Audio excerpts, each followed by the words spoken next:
So, congratulations to all the Americans for having a successful rescue operation conducted behind the enemy lines in Iran in order to rescue the F-15 Strike Eagle WSO. My heartiest congratulations to everyone. I watched C.W Lemoine, aka Movers, his video about that, 9 minutes long video, great video. This man knows how to say like good words. He can explain a worst case scenario in such a beautiful way that everyone admires the way of his saying. So I'm a huge fan of him. Really professional guy, and he really knows how to talk. He looks like my uncle, though, by the way. My uncle is a bit older, and I'm sure that once Mover is going to grow into that age, about 60, 65, he probably would have the same looks. Every same time I see him, I think of my uncle right away. By the way, for those who say freedom of speech, the opening line of C.W. Lemoine was also very alarming, in which he said very clearly that he doesn't want to go into the details because of the intel he has, or maybe he doesn't have any intel. But if he speaks about that operation, he would be in jail. First off, I do not have any deep intel. I'm not going to talk about survival, evasion, resistance, escape, SEER tactics, or anything like that. Don't want to go to jail. So see, freedom of speech is not that freedom of speech which everyone thinks in the countries where this slogan is not repeated, but everyone in the Asian, mostly Asian and African countries talk about freedom of speech. No, it's very limited. There are certain lines you cannot cross. So that's a lesson for the people in Pakistan and India as well, not to cross their lines for certain national interest issues. He gave out his point of view, and totally great. I would sum it up that even during our training in Pakistan Air Force, we were told to eject out if you have slight kind of doubt that you can't save your own life. Get out of the aircraft, bail out, eject, and forget about this $1 million machine you're flying. Your life is more important than anything else. Any machine, any equipment. No, you are more important. Human life is more important. And this is what exactly the CSAR, or the Combat and Search and Rescue Squadron of USAF did. That in order to save one life, they did not even think about 2 Hercules losses, 2 Black Hawks down, 1 A-10 down, and a couple of drones getting down on this mission, but they successfully took the WSO out of this chaos and took him safely back home. Life of a person is more important than any equipment. So those who don't understand that, well, that's why maybe you're not part of the forces. Anyone who has been in touch with the forces, any country, they know how much value is given to the brother in arms or the sister in arms. It's multi-gender forces everywhere in the world. Now, let me come to my point of view, which is again going to be unique and different. I have a few questions which I want to know about. We know that the CENTCOM of US, it always denies everything which IRGC says, clear cut. And the reason being they don't want to give them the popular victory.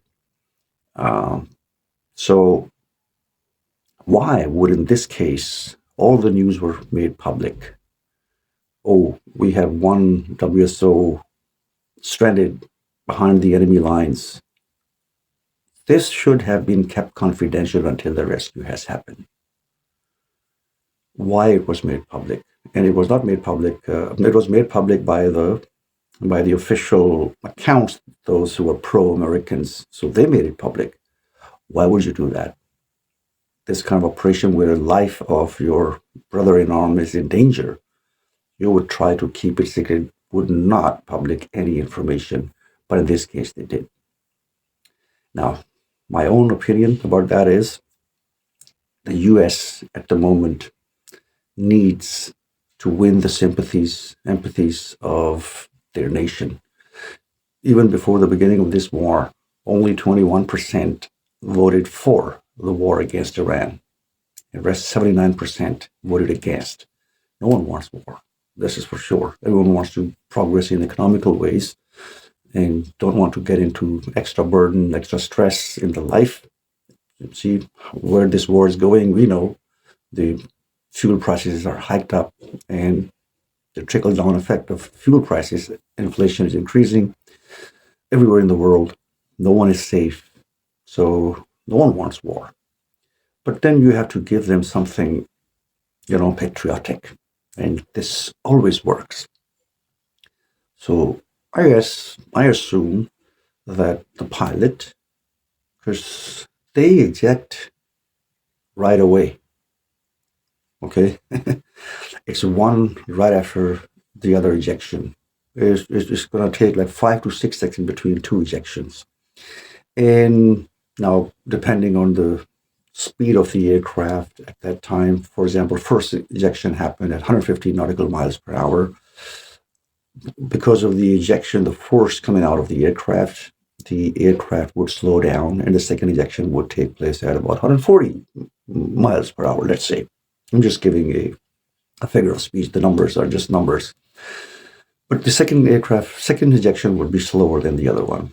Now, the first one went a little higher because you would, if you ejected, let's say, 3,000 feet above ground level, because of Newton's third law of motion, the aircraft would tend to go down, and the second ejection probably would take at 2,500 feet or 2,000 feet above ground level. But the overall distance between them, and we've seen 3 F-15 Eagles ejections in Kuwait just at the beginning of this war, both the pilots were found close to each other, not very far away. So they would be within the radius of, let's say, 3 kilometers at most, because they were hit at a low-level height. So it could not be, the wind gust would not take them really far away from each other. So if one escaped, why not the second one?